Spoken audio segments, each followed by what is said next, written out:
Chào mừng các bạn đã quay trở lại với kênh Món Ngon Nhà Làm. Hôm nay mình chia sẻ với các bạn món ăn đơn giản, dễ làm mà lại rẻ tiền nữa. Đó là món gỏi da bò đu đủ. Đây là một trong những món gỏi được nhiều người ưa chuộng bởi sự kết hợp hài hòa giữa da bò non và một số rau gia vị, tạo nên hương vị rất đặc trưng. Nếu thích video mình chia sẻ thì các bạn nhớ cho mình một like và một đăng ký kênh. Còn bây giờ mời các bạn cùng vào bếp làm với mình nhé. Để làm được món này, ở đây mình cũng đã chuẩn bị 500g da bò non. Vì không có thời gian nên mình cũng đã luộc sẵn da bò rồi. Bây giờ mình nói sơ về phần luộc da bò ha. Da bò thì trước khi mua về mình cũng đã có nhờ bên chỗ bán người ta khè cho sạch lông và những cái tạp chất còn ở trên da. Về nhà thì mình rửa sạch lại với nước ấm, muối, gừng. Sau đó cho da vào nồi, thêm một ít muối gừng đập dập, luộc trong thời gian khoảng tầm 30 phút.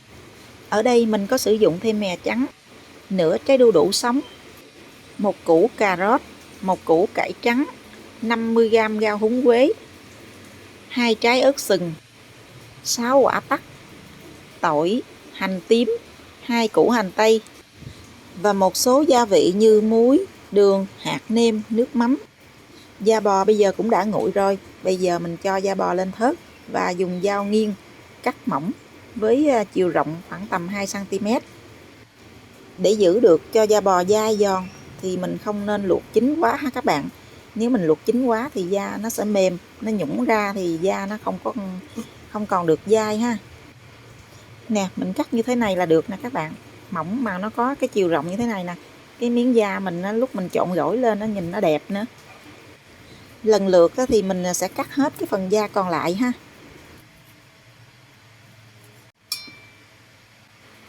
Da mình cũng đã cắt xong rồi, sau đó mình cho vào tô và để qua một bên. Rồi mình tiếp tục mình sơ chế những cái nguyên liệu khác ha. Củ hành tây thì mình chẻ đôi, sau đó cắt dọc thành từng sợi.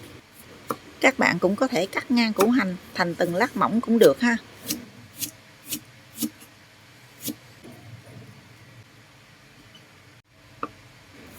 Chỗ hành tím này thì mình cũng cắt mỏng ra để mình làm hành phi ha các bạn.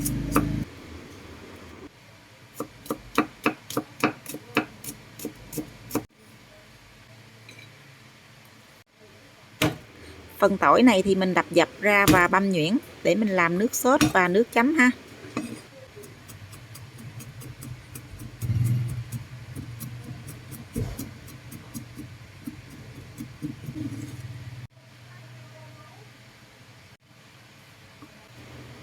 Ớt sừng thì mình cắt xéo thành từng lát mỏng để khi mình trộn gỏi mình cho vào cho nó đẹp ha. Đu đủ thì bây giờ mình bào sợi ha các bạn. Nhà các bạn có bằng bào thì mình sẽ dùng bằng bào, còn không thì mình dùng một cái dao bào sợi như thế này cũng được nè. Cái dao bào này cũng tiện lắm các bạn, mình bào nó cũng thành sợi cũng vừa vừa cũng đẹp lắm. Củ cà rốt này thì mình cũng bào sợi giống như đu đủ ha.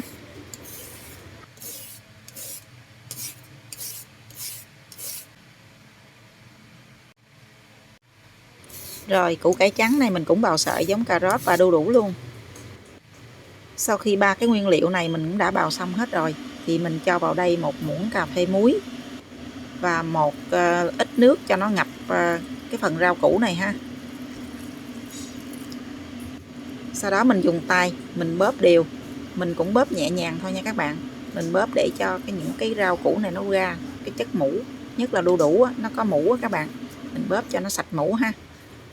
Sau khi mình đã rửa sạch phần rau củ này qua nước lạnh rồi thì bây giờ mình cho cái phần hành tây vào đây luôn.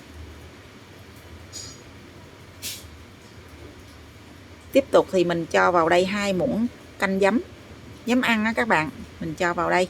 Sau đó mình đổ cái phần rau củ này ra một cái thau và tiếp tục mình cho vào đây 2 muỗng canh đường luôn. Rồi bây giờ mình dùng tay mình bóp nhẹ nhàng, mình trộn nhẹ nhàng lên. Sau đó mình trộn đều rồi thì mình cho hết cái hỗn hợp này vào trong ngăn mát tủ lạnh ha, để cho rau nó được giòn. Tiếp tục thì mình đi pha nước chấm, mình cho vào đây nửa muỗng canh hạt nêm, 2 muỗng canh đường, 1 muỗng cà phê muối. Ở đây mình sẽ sử dụng 6 quả nước cốt tắc, mình cho vào đây luôn. Sau đó mình cho vào đây 1 muỗng canh tỏi băm và nửa muỗng canh ớt băm. Sau đó mình đánh đều cái hỗn hợp này lên ha. Đây là phần nước sốt ha. Còn nếu mà các bạn muốn ăn nước chấm thì mình có thể cho vào đây một ít nước mắm là được. Rồi tiếp tục mình phi hành luôn ha. Sau khi hành nó đã vàng rồi, bây giờ mình cho ra ngoài một cái rây ha, để cho hành nó được giòn. Đu đủ mình đã trộn nhắm đường, mình cho vào ngăn mát tủ lạnh khoảng tầm 30 phút rồi nè các bạn. Bây giờ mình chuẩn bị mình trộn gỏi luôn ha. Da bò này thì mình cho vào đây 2 muỗng canh nước sốt để cho da bò nó được ngấm cái gia vị, nó được đậm đà hơn ha các bạn. Bây giờ mình sẽ trộn đều cái phần gia vị này lên và mình để qua một bên khoảng tầm 3 đến 5 phút ha. Sau khi da bò ngấm hết gia vị rồi thì bây giờ mình tiến hành mình trộn gỏi luôn ha. Trước tiên thì mình cho da bò vào trong cái thau gỏi nè. Tiếp tục mình cho rau húng quế vào luôn. Sau đó mình cho cái phần nước sốt vào ha. Thì tùy theo cái độ chua ngọt, các bạn có thể gia giảm theo từng khẩu vị gia đình ha các bạn. Bây giờ mình dùng tay mình sẽ bóp đều cái phần gỏi này lên cho nó thấm đều hết tất cả những cái gia vị.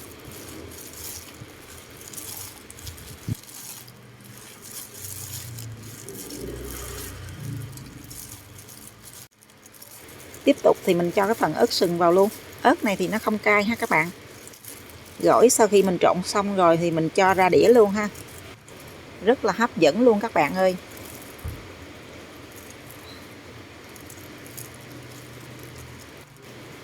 Không thể thiếu trong món gỏi này đó là hành phi và mè rang.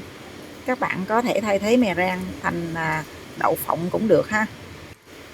Món gỏi da bò đu đủ bây giờ cũng đã hoàn thành rồi nè các bạn. Với vị chua cay mặn ngọt vừa phải, thơm thơm của mè rang và hành phi kết hợp với rau củ giòn sần sật, dai dai của da bò, góp phần thêm cho bữa ăn hấp dẫn. Các bạn có thể ăn kèm với bánh đa hay bánh phồng tôm cũng được ha. Bây giờ mời các bạn cùng ăn với mình nha.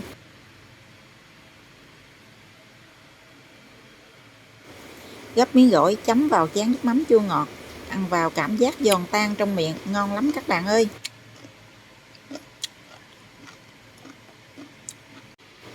Nếu thích món ăn mình chia sẻ hôm nay thì các bạn nhớ cho mình một like và một đăng ký kênh. Còn bây giờ mình nói lời chào tạm biệt.